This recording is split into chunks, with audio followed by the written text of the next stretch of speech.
Agora nós temos aqui uma questão de polissemia.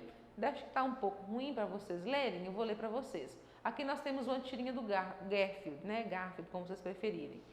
Como está a costela? Pergunta o John, o dono do gato.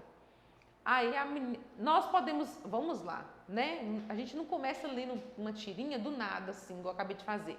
A gente olha para o cenário, a gente olha para o texto não verbal, que são as imagens, e a gente já identifica ali o que está acontecendo. Nós vemos o quê? Eles parados aqui no balcão, com um menu na mão, um cardápio, tá? E nós temos aqui uma senhora vestida, tá ruim de ver, mas aqui eu tô vendo, vestida aí de atendente, com um aventalzinho bonitinho, com um caderninho na mão para anotar os pedidos. Então eles estão onde? No mínimo em um, isso mesmo, restaurante.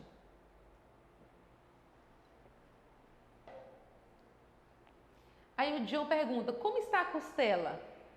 Aí ela responde, me dói um pouco. Eu quis dizer a da vaca.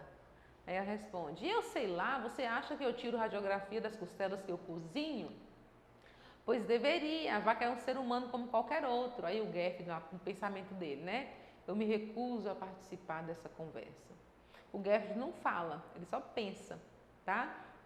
Por isso que as falas dele são marcadas por esse balão, que é o balão que indica pensamento. Tudo bem? Encontramos o efeito polissêmico empregado na seguinte palavra. Para você acertar essa questão, que ela é muito fácil, você deveria saber o que é polissêmico. O que é um efeito polissêmico? O que é polissemia? Poli vem de muitos e sêmico vem de sentido. Muitos o quê? Sentidos. Uma única palavra que pode assumir diferentes sentidos. Manga da blusa, manga do pasto que o boi come, manga que eu chupo, polissemia, tá? Qual é a palavra aqui que nos deu a entender um sentido polissêmico? Vaca, humano, costela, radiografia, conversa. Quando o John perguntou como está a costela, ele estava querendo saber da costela da mulher, da cozinheira? Ele queria saber como é que estava a costela lá, que ele estava querendo pedir a costela de comer. Tá? Ela respondeu o quê? Me dói um pouco. Então ele perguntou de uma costela e ela respondeu referindo-se a outra costela. Então nós tivemos aí um efeito polissêmico na palavra o quê? Costela. E foi possível que por meio dessa palavra fosse entendido aí diferentes sentidos. Certo? Ele queria saber da costela da vaca. Ela já queria falar da costela dela que estava doendo. Beleza? Então, polissemia é muito tranquilo, não erre isso, a banca Selecom ama, tá? Esses efeitos de sentido aí, principalmente nas conjunções, eles amam, tá? Então, fique de olho. Aqui nós temos a Mafalda. Mafalda é uma menininha de 8 anos, 6 a 8 anos, crítica, entendedora do mundo como ninguém, maravilhosa. E aí ela está assistindo televisão, até me impressiona um pouco, que a Mafalda não é muito de tela, ela é de livro mesmo, ela gosta de estudar. E aí o amigo dela disse, você leu isso? Aqui diz que a TV é um veículo de cultura. Um veículo de cultura? Ela vira para ele, aí ele, aham. Aí ela volta para a televisão e aqui nós estamos vendo o quê? O balão está apontando para a TV.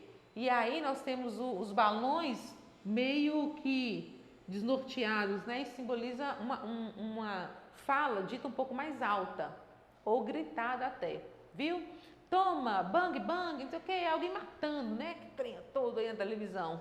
Aí eles se assustam com a cena, ela já fica com um ar mais assim desolado, né? Tristonho, desapontado, e responde para o colega, se eu fosse a cultura, saltava do veículo e ia a pé. Porque ela se recusa a quê? Informações implícitas aí. Porque ela se recusa a ratificar a ideia de que televisão é um veículo de cultura. Porque para ela vira e fala assim, qual é a cultura que se pode adquirir vendo televisão? Ainda mais com cenas como essas, tá? Ela aí está fazendo uma crítica aos programas de televisão, não confirmando que eles são o quê? Cultura. ou pelo menos não uma boa cultura. E aí o que ela disse? Se eu fosse o veículo, se eu fosse a cultura, eu desceria do veículo e iria a pé. Veja bem, quando ele disse aqui que a televisão é um veículo de cultura, ele estava querendo dizer que era um carro, um ônibus, um avião, um veículo que se pudesse ir a algum lugar? Um automóvel? Não.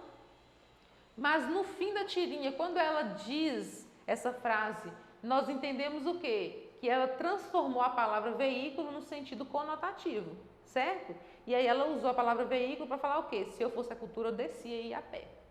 Eu me recuso a ficar num veículo como esse. Eu me recuso a ser considerada cultura dentro de um veículo como esse. Vou para os meus livros lá que é melhor. Percebeu? Então vamos lá. Olha o tanto de coisa que a gente pode inferir dentro de uma tirinha. Tá? Em se tratando de Mafalda, você sempre tem que olhar para o lado da crítica, porque ela é muito crítica. Observamos na tirinha Mafalda, de Quino, que é o autor, que a palavra cultura adquiriu uma multiplicidade de sentidos. Essa multiplicidade de sentidos, que uma mesma palavra pode apresentar em diferentes contextos, é chamado de quê, gente? Que eu acabei de falar? Qual é a matéria que nós estudamos e que nós aprendemos que uma mesma palavra tem muitos sentidos? Acabei de falar lá atrás. Qual? Polissemia. Certo? Tranquilo? Alguma dúvida? Como se eu pudesse ouvi-los, né?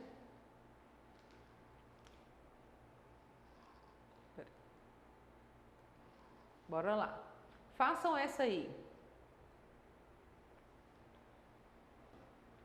Bora lá. Assinale a alternativa em que não ocorre linguagem conotativa. Conotativa nós já aprendemos o que é linguagem do coração, né, gente? Aquela linguagem que a gente fala uma coisa querendo dizer outra. Vamos lá. Que todos limpassem seu coração com lágrimas de alegria. Aí não precisa nem de falar nada, né? Isso aqui é o quê? Sentido real? Lógico que não. Que todos limpassem. Como que a gente vai limpar o coração e com lágrimas de alegria? Aqui a gente está querendo dizer o quê? Vamos jogar a tristeza fora e encher de alegria nosso coração. E a gente também não enche nada, né? Linguagem conotativa do mesmo jeito. E a gente quer a alternativa que não ocorre conotação. Letra B. Que esse casal também fosse atingido pela minha história. Como é que a gente vai ser atingido pela história? A gente é atingido por um carro, por uma pedra, por algum objeto. Por uma história não somos atingidos. É uma linguagem conotativa, nós entendemos o que o cara quis dizer, mas é uma linguagem conotativa. Mas que em todas as línguas ela guardasse a sua frescura. Aqui é a história dele, tá? Não coloquei o texto aqui, mas ele está falando que queria que a história dele fosse guardada em todas as línguas, tá? Que a frescura da história dele fosse guardada em todas as línguas. A gente pode guardar uma história e ainda a sua frescura, o frescor dele, não pode, não dá. Nós entendemos o que ele quer dizer? Entendemos, mas ele utilizou uma linguagem o quê? Conotativa, tá certo? Mas que em todas as línguas ela guardasse sua frescura, não tem como, né? Guardar a frescura de uma história, não tem como. Bom, tem, não no sentido denotativo, no sentido conotativo tem, tá? Um chinês muito pobre, muito sábio e muito velho dissesse. Qual é a linguagem conotativa que nós temos aqui? O que o autor está dizendo aqui que ele fala, mas quer dizer outra coisa? Um chinês, uma pessoa da China, muito pobre, sem recursos, muito sábio, com muito conhecimento e muito velho, uma idade mais avançada, dissesse, e estava em dizer alguma coisa. Tem alguma linguagem conotativa aqui, gente? Não tem linguagem conotativa aqui. Que nós temos uma linguagem literal, denotativa. Não tem nada aí que eu olhe e falo, não, isso aqui ele disse isso, querendo dizer isso. Não, o que ele disse aqui, ele queria dizer isso mesmo. Muito pobre, sem dinheiro, muito sábio, com conhecimento, muito velho, idade avançada. Pronto, tá? Então, a letra D. 4 horas, que minha história fosse como um raio de sol. Daí você já para, né? A história vai ser um raio de sol? Não. No sentido denotativo, não. Porque ela não vai virar um raio de sol. O sol está lá e os raios descendo. E a história está descendo junto como um raio. Não. Aqui é uma linguagem figurada. Está querendo dizer o quê? Que a história ela pode brilhar, pode iluminar a vida de alguém, enfim, tá? Mas sentido o quê? Conotativo, denotativo não. Tudo bem? Ok. Estão acertando? Comentem aí. Façam essa aí rapidinho. Nós temos aí uma propaganda, né, da vacinação do Rio de Janeiro. Tá ali, o Rio abraça a vacina. A vacinação do estado do Rio de Janeiro começou. O Rio abraça a vacina, o Rio abraça a vida. Sobre o texto, pode-se afirmar que é caracterizado como? Fácil demais, né, gente? Não pode errar um trem desse não, por quê? Linguagem verbal é a linguagem falada ou a linguagem escrita. A linguagem não verbal são apenas imagens, símbolos, não tem palavra escrita. E quando nós temos as duas coisas, tanto a imagem quanto a escrita, nós temos a linguagem verbal e não verbal. Quando nós misturamos aí, nós temos a linguagem o quê?